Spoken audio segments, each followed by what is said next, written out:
슬프다 아리엘이여 아리엘이여 다윗이 진친 성읍이여 해마다 절기가 돌아오려니와. 내가 아리엘을 괴롭게 하리니 그가 슬퍼하고 애곡하며 내가 아리엘과 같이 되리라. 내가 너를 사면으로 둘러 진을 치며 너를 애워 대를 쌓아 너를 치리니. 내가 낮아져서 땅에서 말하며 내 말소리가 나직이 티끌에서 날 것이라. 내 목소리가 신접한 자의 소리 같이 땅에서 나며 내 말소리가 티끌에서 짓거리니라. 그럴지라도 내 대적의 무리는 세미한 티끌 같겠고 강포한 자의 무리는 날려가는 겨 같으리니 그 일이 순식간에 갑자기 일어날 것이라. 만군의 여호와께서 우레와 지진과 큰 소리와 회오리 바람과 폭풍과 맹렬한 불꽃으로 그들을 징벌하실 것인즉. 아리엘을 치는 열방의 무리 곧 아리엘과 그 요새를 쳐서 그를 곤고하게 하는 모든 자는 꿈같이 밤의 환상같이 되리니.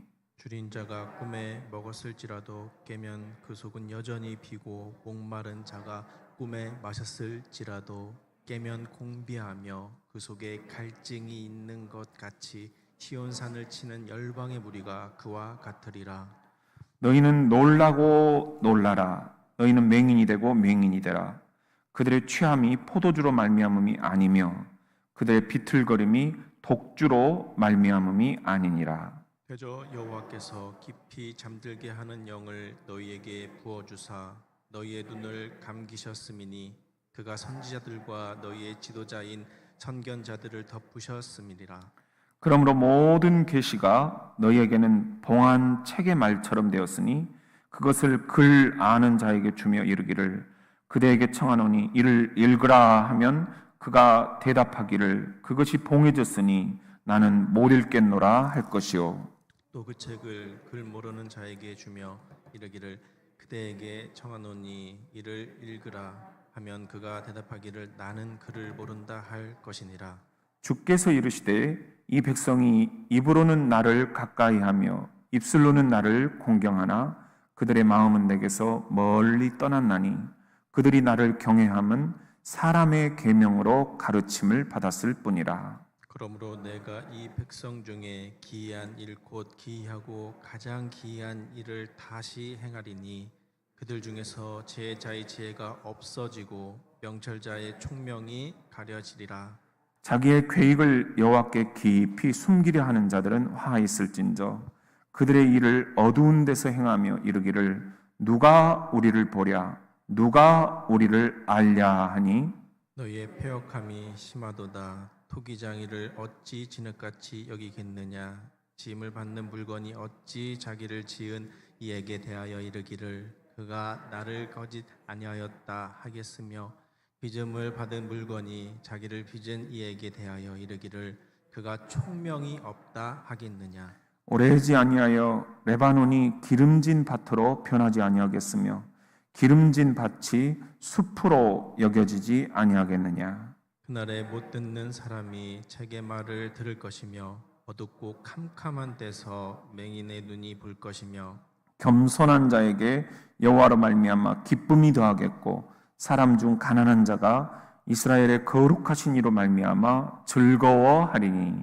이는 강포한 자가 소멸되었으며 오만한 자가 그쳤으며 제약의 기회를 엿보던 자가 다 끊어졌습니다. 그들은 송사로 사람에게 죄를 씌우며 성문에서 판단하는 자를 올무로 잡듯 하며 헛된 일로 의인을 억울하게 하느니라.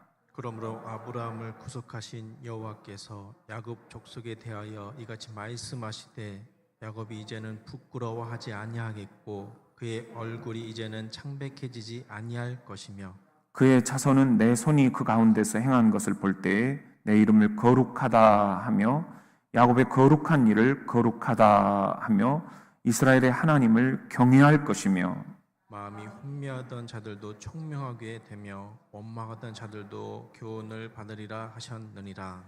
아멘. 우리가 여기서 세 가지 포인트만 함께 이렇게 묵상 포인트로 나눴으면 좋겠습니다.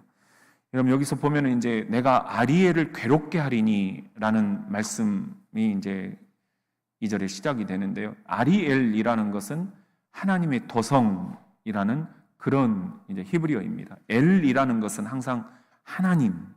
그래서 뭐 엘 샤다이 그러면은 전능하신 하나님 그런 의미가 있고요.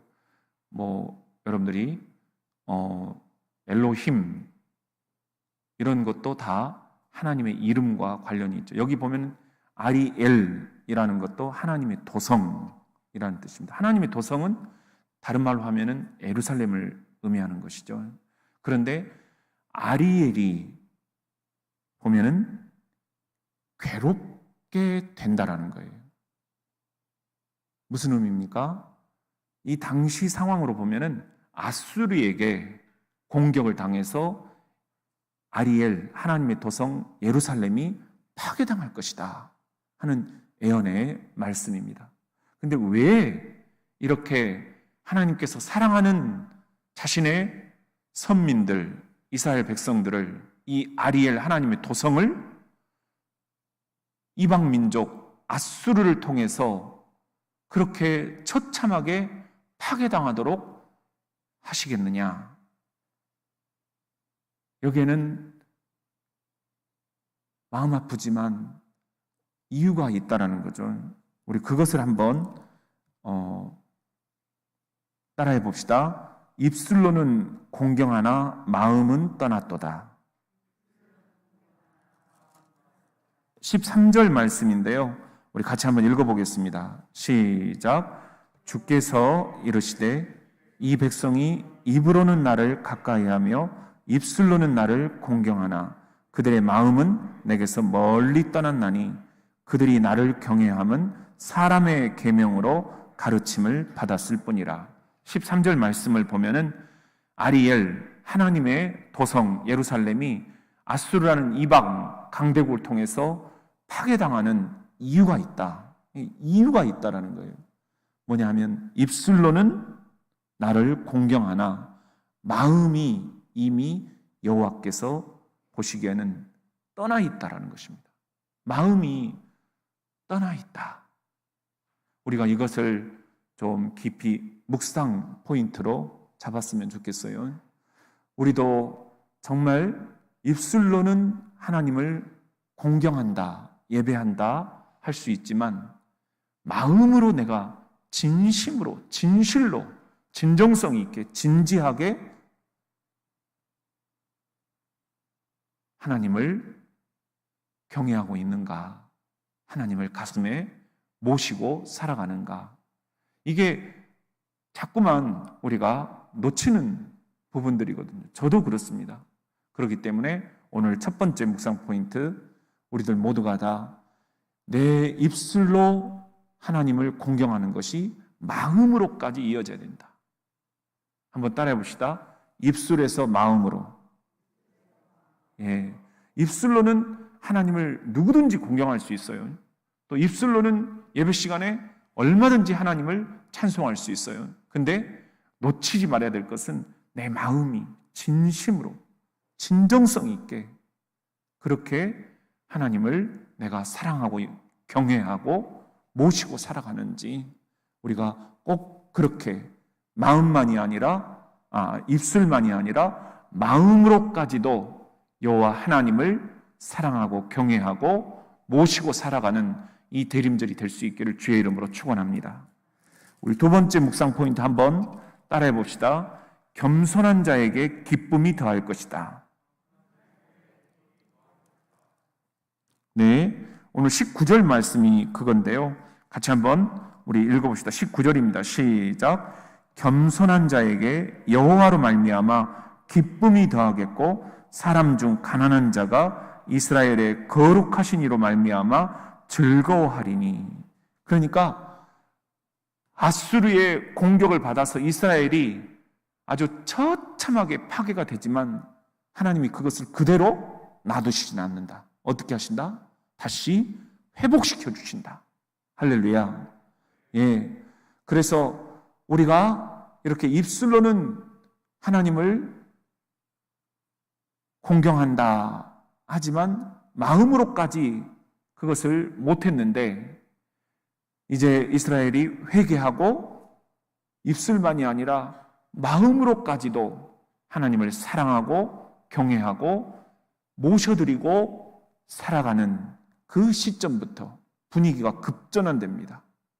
그렇게 해서 하나님이 구원의 손길을 펼쳐주시는 거예요. 아수로부터 구원을 해주시는 거예요. 그러면 어떤 일이 생기느냐?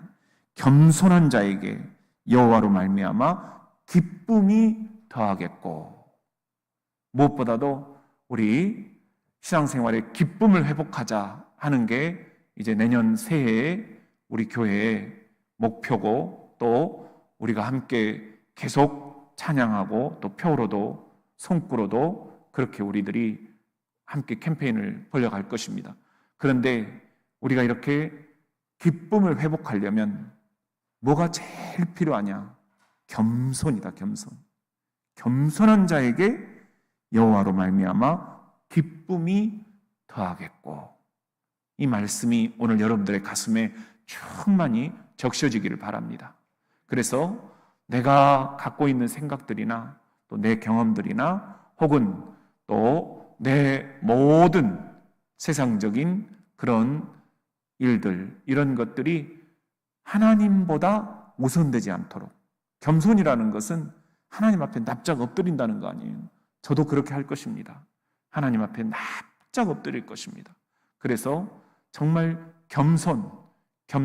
겸손히 나아가는 그런 저가 될 수 있도록 그렇게 했을 것입니다. 여러분들도 새해에 우리들 모두가 다 겸손한 자가 여호와로 말미암아 기쁨을 더하겠고, 이 말씀 붙잡고 여러분들 겸손으로 하나님보다 앞서가지 않고 하나님을 따라가는, 내가 하나님을 끌어가지 않고 내가 하나님께 끌려가는 겸손한 자가 되어서 우리 그렇게 여호와로 말미암아 기쁨을 회복하는 그런 새해가 될 수 있도록 이 대림절 함께 결단할 수 있기를 주의 이름으로 축원합니다. 그리고 세 번째 묵상 포인트를 드립니다. 우리 같이 한번 따라해 봅시다. 원망하던 자들도 교훈을 받으리라. 24절 말씀이 근거가 되는데요. 우리 24절 마지막 말씀을 같이 한번 봉독합시다. 시작. 마음이 혼미하던 자들도 총명하게 되며 원망하던 자들도 교훈을 받으리라 하셨느니라. 하나님께서 이렇게 아수르 강대국으로부터 구해주시고, 또 나중에 또 하나의 강대국이 있었죠. 바벨론으로부터 포로 귀환을 시켜주시잖아요. 하나님이 이렇게 해주시면 다시는 내가 하나님의 뜻을 잘못 살펴가지고 입술로는 하나님을 공경하나 마음은 떠나 있는 그런 상태가 되지 않도록 해야 되겠다. 그동안에는 하나님이 왜 나를 이렇게 미워하시지? 하나님이 왜 우리 이스라엘 백성들에게, 선민, 택함을 받은 하나님의 백성들에게 이런 시련을 주시지? 원망도 했다 이거예요. 그렇지만 이제는 원망을 다 내려놓고 원망을 거둬들이고 이 시련을 통해서 뭘 얻겠다? 교훈을 얻겠다. 아, 하나님이 이런 뜻이 있으셨구나. 또 하나님이 이런 때를 준비하고 계시는구나. 우리들 모두가 다 그렇게 원망하던 자들도 교훈을 받으리라. 어떠한 어려움 속에서도 교훈을 우리들이 건져낼 수만 있다면 그것은 정말 우리들에게는 너무나 유익한 어려움이 될 거예요. 아무리 우리가 시련을 많이 당한다 하더라도 그 시련 속에서 교훈을 건져낼 수만 있다면 그것처럼 소중한 것은 또 없을 것이다. 여러분들, 비온 다음에 땅이 굳듯이 우리들 모두에게 가정사, 또 교회 일, 그리고 여러분들의 모든 일상의 일거수일투족이 하나님께서 내게 교훈을 주려고 이런 일들을 주셨구나. 그렇게 우리들 모두가 다 하늘로부터 하나님이 주시는 교훈을 받는 그런 이 대림절이 될 수 있었으면 좋겠습니다. 그런 대림절로 삼으실 수 있기를 묵상 포인트 세 번째로 여러분에게 드립니다. 교훈을 받으리라. 시작. 원망을 내려놓고 교훈을 받는, 하나님이 이런 교훈을 내게 주시는구나. 자녀들에게도 얘들아 한번 들어봐라. 하나님이 절대로 공짜가 없다. 우리들이 이런 시련도 이렇게 잘 지나가자. 또 이런 어려움도 하나님이 더 큰 유익을 위해서 우리들에게 예배해 놓고 계시는 것이 있다. 반드시 우리가 이런 일들을 교훈으로 받자. 그렇게 여러분들이 신앙교육도 함께 시켜주시기를 바랍니다. 우리 그런 교회 될 수 있기를, 원망을 내려놓고 하나님이 주시는 교훈을 받는 교회 공동체 될 수 있기를 예수님의 이름으로 축원합니다.